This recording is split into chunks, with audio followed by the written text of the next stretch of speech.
Abra comigo vossas Bíblias no livro de Ageu, capítulo 2. Ageu, capítulo de número 2, a partir do verso 1.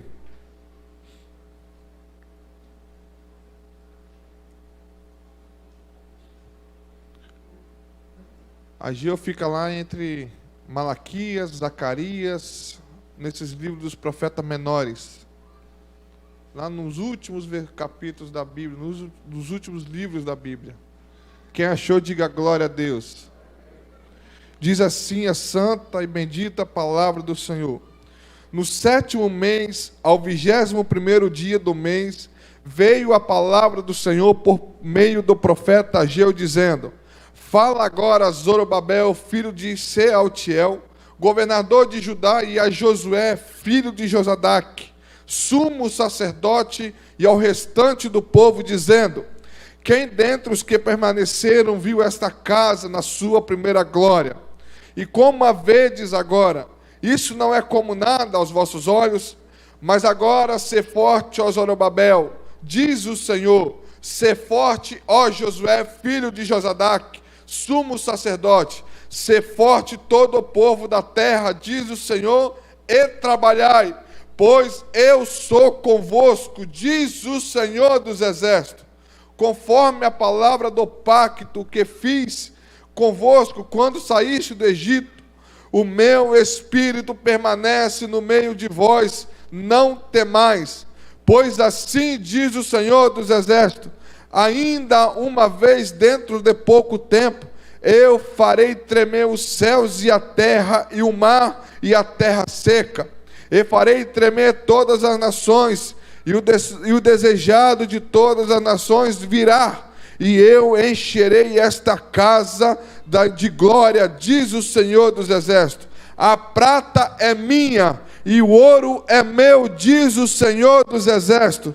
A glória desta última casa será maior do que a primeira, diz o Senhor dos exércitos. E neste lugar darei a paz, diz o Senhor dos exércitos.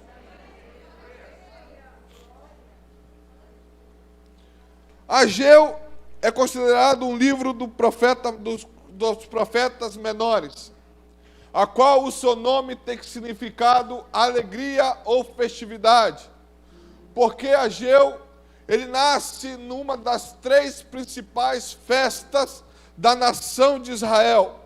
Os historiadores não dão certeza a qual data ou a qual festividade o Ageu ele nasce. Muitos historiadores dizem que ele nasce na festa de tabernáculos, outros dizem que ele nasce na festa da Páscoa, e outros dizem que ele nasce no meio da festa de Pentecostes. Mas o que interessa aqui é que Ageu é um livro pequeno, mas tamanha de uma importância tremenda para nós. Aqui nós vamos ver uma nação toda despedaçada, uma nação toda quebrada, uma nação toda invadida, uma nação a qual era para ter um tempo de glória com Deus, uma nação a qual foi escolhida por Deus, uma nação a qual tinha privilégio de ter a Deus como único rei, como único Deus, como único Senhor, dentre todas as nações. Mas por causa do intermédio, por causa do pecado na nação de Israel, Deus deixa a Babilônia, o Império Babilônico, entrar junto à nação de Israel. Por volta do ano de 605 a.C., Deus dá permissão a Nabucodonosor para invadir o território de Israel. E dentre esse território babilônico, Nabucodonosor ele invade a nação de Israel por 3 vezes. A primeira invasão, quando ele invade, ele leva os principais, os jovens mais inteligentes da nação de Israel, dentre eles o profeta Daniel. A segunda invasão, quando Nabucodonosor invade a nação de Israel, ele leva consigo o profeta Ezequiel. E na terceira vez, na última invasão, ele cerca toda a Jerusalém, invade e leva todo o povo para o cativeiro babilônico. O cativeiro babilônico, ele dura aproximadamente por 70 anos. O povo pelejando no meio do cativeiro, no meio da escravidão. Quando Deus levanta o profeta Ageu nos últimos dias do cativeiro, há um decreto de Ciro. Deus levanta Ciro no meio do Império Persa, a qual Deus vai chamar Ciro de meu servo, a qual Deus vai chamar de Ciro de meu pastor, para livrar a nação de Israel do cativeiro babilônico. O decreto de Ciro é o seguinte: você que está no cativeiro, se você desejar voltar para Jerusalém, você pode voltar para a reconstrução do templo. Aqui vai a primeira profecia que eu quero liberar sobre a tua vida. Aquilo que estava parado na tua vida, aquilo que estava estagnado na tua vida, Deus libera do trono dele para te dar uma ordem, que aquilo que estava parado vai sair do lugar nesta noite. A partir de hoje a tua vida não ficar paralisada. A partir de hoje o teu ministério será diferente. A partir de hoje o decreto de Deus é que aquilo que estava estagnado na tua vida vai sair do lugar hoje.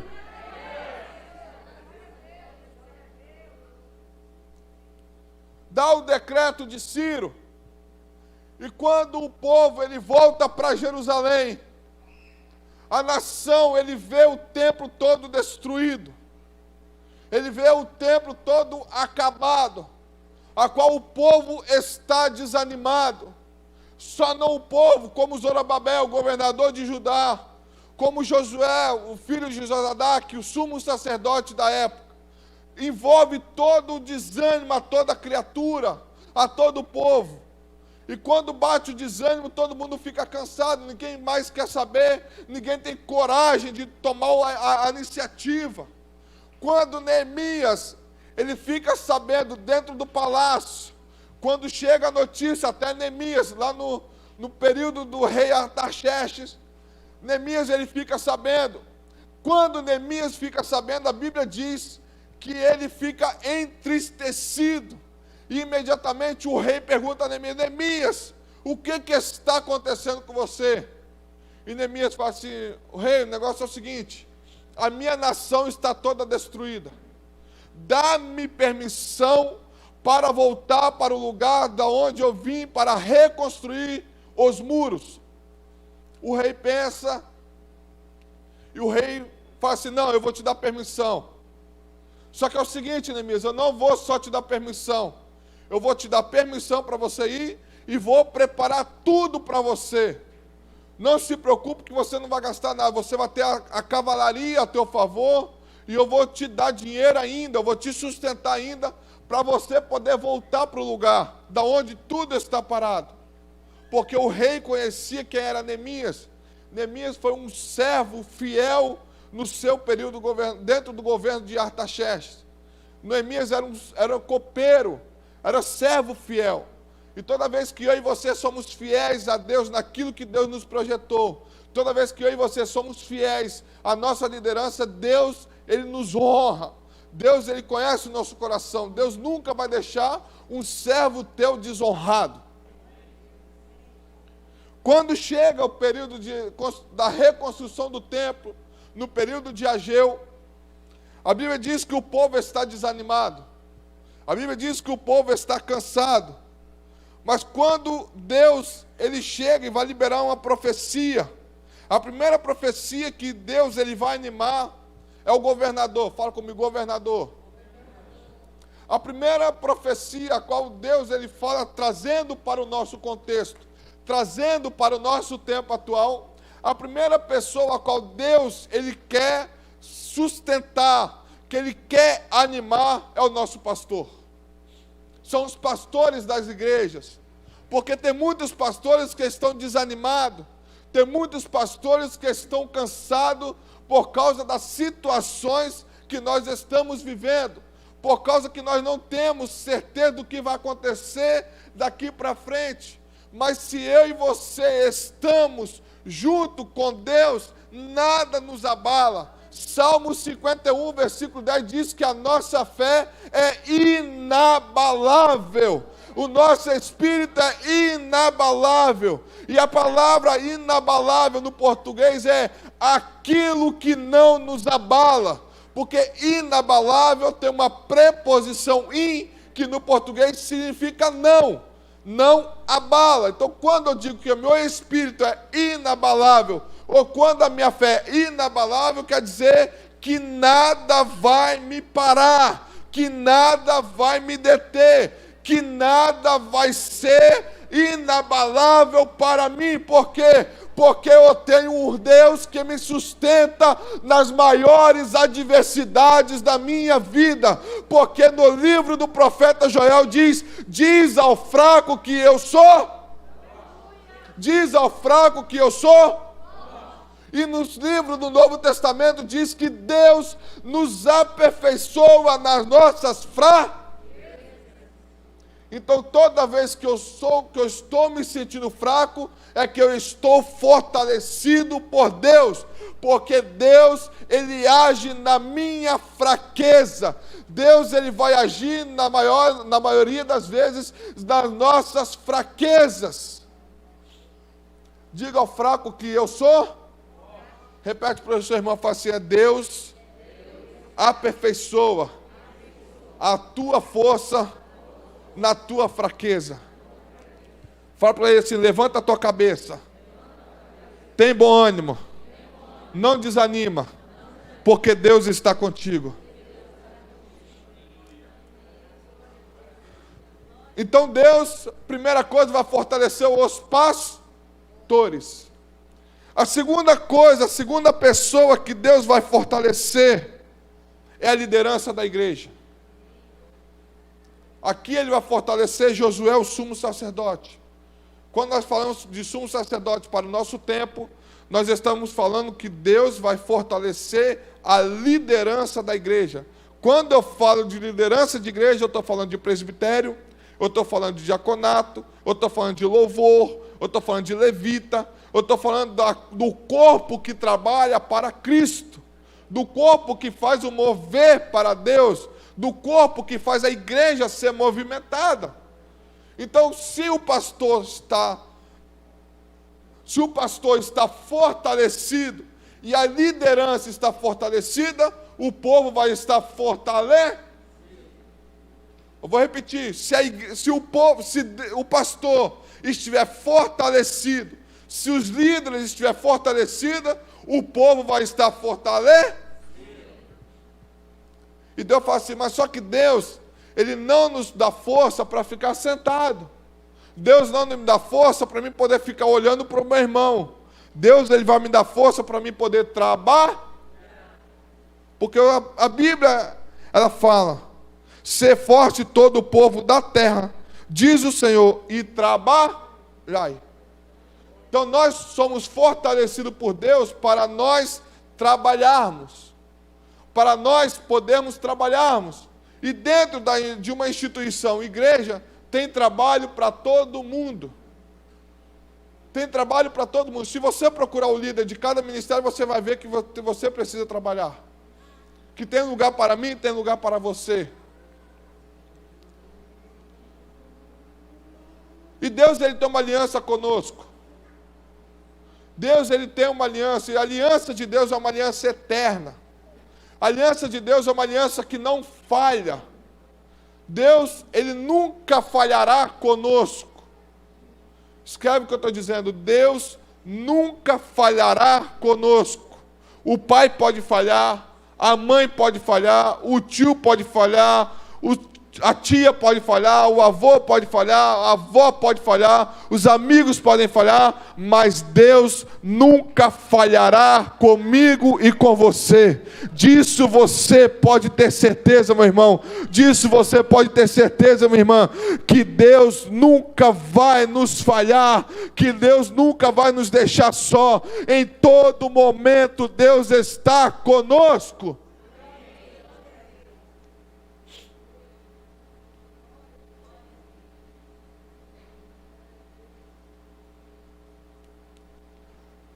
Primeiro que Deus, ele libera o decreto para o povo voltar. Segundo, que Deus anima os líderes, Deus anima os pastores, Deus anima o povo. A terceira coisa é que Deus tem uma aliança conosco. Que Deus tem uma aliança comigo e com você. A quarta lição que nós podemos tirar nesse texto é que Deus vai estar conosco em todas as nossas adversidades. Quando o povo volta, depois do cativeiro babilônico, 70 anos passados, Deus ele vai lembrar o povo. Lembra de quando eu tirei você do Egito? Lembra de quando eu tirei você da escravidão? O meu Espírito permanece convosco. O meu Espírito permanece no meio de vós.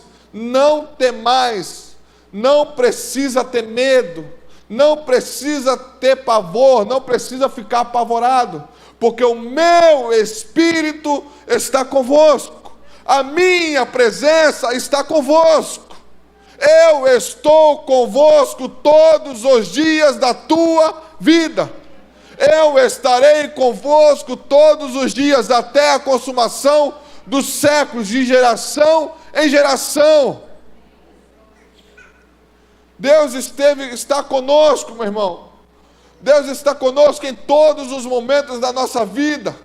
Deus está conosco desde o nosso nascimento, desde o nosso crescimento, desde o nosso casamento, até a nossa morte. Deus estará conosco. Em todas as etapas da nossa vida, Deus vai estar conosco. Eu e você não precisamos ter medo do que está acontecendo no meio da sociedade. Eu e você não precisamos ficar apavorados do que está acontecendo na sociedade, porque a Bíblia diz que eu e você somos um herói, eu e você somos sacerdócio perante o rei, perante a Deus. E se eu sou sacerdócio, se eu sou filho, eu tenho direito à herança, e quando eu tenho direito à herança, eu tenho o direito de usufruir tudo que o Pai tem para mim. E ao mesmo tempo eu tenho o direito de entrar na presença do Pai e pedir a Ele tudo que eu preciso das minhas maiores necessidades, porque Ele estará abrindo as janelas dos céus para mim e para você. Eu e você não precisamos ter medo, eu e você não precisamos ter pavor. Eu e você só precisamos confiar em Deus.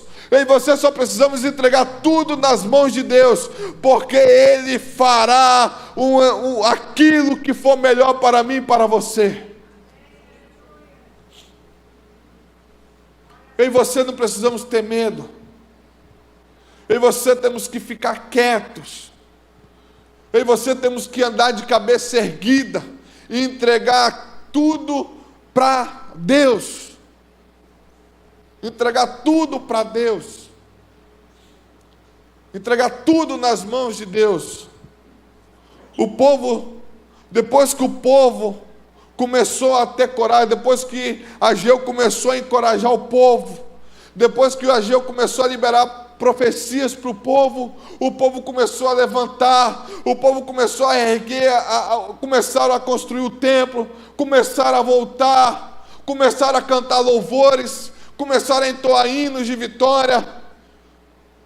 Quando o profeta Ageu começou a liberar as profecias, quando o profeta Ageu começou a chamar o povo de volta, é o que Deus está fazendo conosco nesta noite. Deus está nos chamando de volta, Deus está nos chamando para voltar a cantar louvores a Ele, Deus está chamando a nós para poder entregar os projetos na mão dEle, Deus está nos chamando de volta para poder entregar tudo para Ele, porque Ele vai nos encorajar a passar pelas maiores adversidades das nossas vidas. Eu e você não precisamos contar as nossas adversidades para o amigo, porque quando nós contamos a nossa adversidade para o amigo, muitas vezes o amigo vem empurrar a gente, termina de empurrar a gente para barranco abaixo.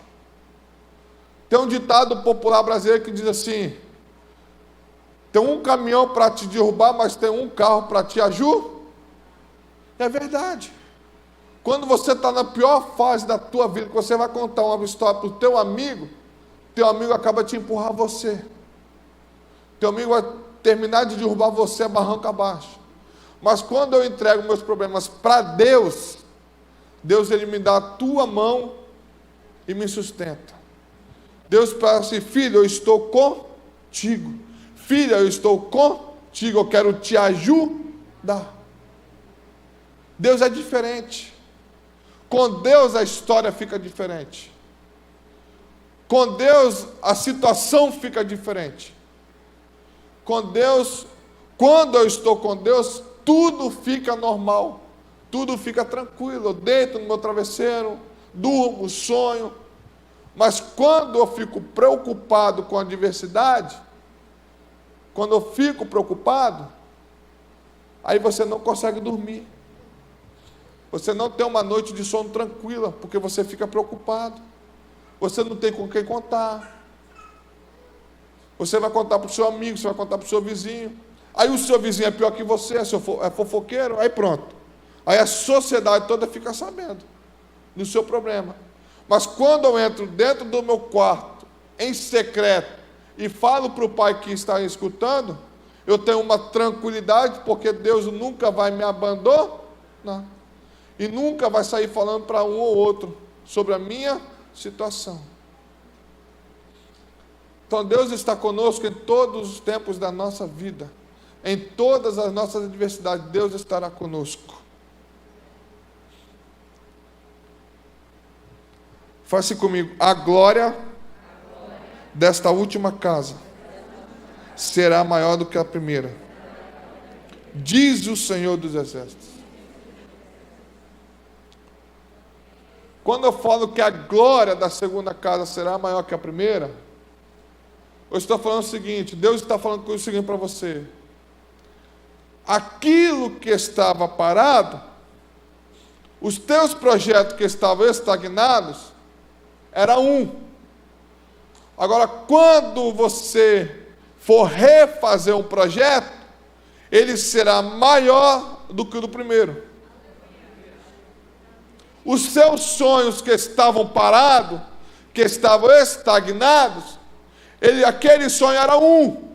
Mas o sonho agora que você vai voltar a sonhar, ele será maior do que o do primeiro. Você não viu? Eu vou repetir. O projeto que você tinha era um. O que você vai ter com Deus agora será maior do que aquele que você tinha. Os teus sonhos que você tinha, que você vai sonhar agora, vai ser maior do que aquele que você tinha sonhado. Deus está falando assim: filho, os teus sonhos a partir de hoje serão maiores que o do primeiro. Os teus projetos que você vai ter agora serão maiores do que os primeiros. Basta você crer em mim.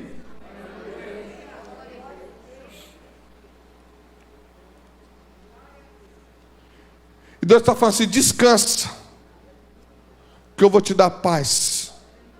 Descansa, que eu vou te dar verdadeira paz. Descansa. Descansa, fique tranquilo. É só você descansar. É só você entregar nas mãos dele e descansar. Tudo é dele. Tudo é para ele. Tudo pertence a ele. Tudo que eu e você temos pertence a ele. Tudo que ele nos dá é para ele. Tudo que nós temos é para a glória dele. Tudo que nós fazemos aqui na terra, nós fazemos para a glória dele. Nada é para a glória de homem. Nada é para a nossa glória. O reconhecimento não vem do homem. O reconhecimento vem de Deus. Eu não preciso fazer para ser reconhecido por homens. Eu tenho que fazer para ser reconhecido por Deus. Se eu faço para reconhecimento do homem, eu estou fazendo para se amostrar. Mas quando eu faço para o reconhecimento de Deus, eu estou fazendo para que o nome dele seja engrandecido. Eu estou fazendo para que o nome dele cresça. Eu estou fazendo para que o nome dele apareça. Eu estou fazendo para que o meu nome desapareça, para que eu me constranja, porque quem tem que brilhar é o nome do Senhor. Quem tem que brilhar é a face de Deus. Quem tem que aparecer é o Espírito Santo de Deus. Eu tenho que ser apenas um instrumento.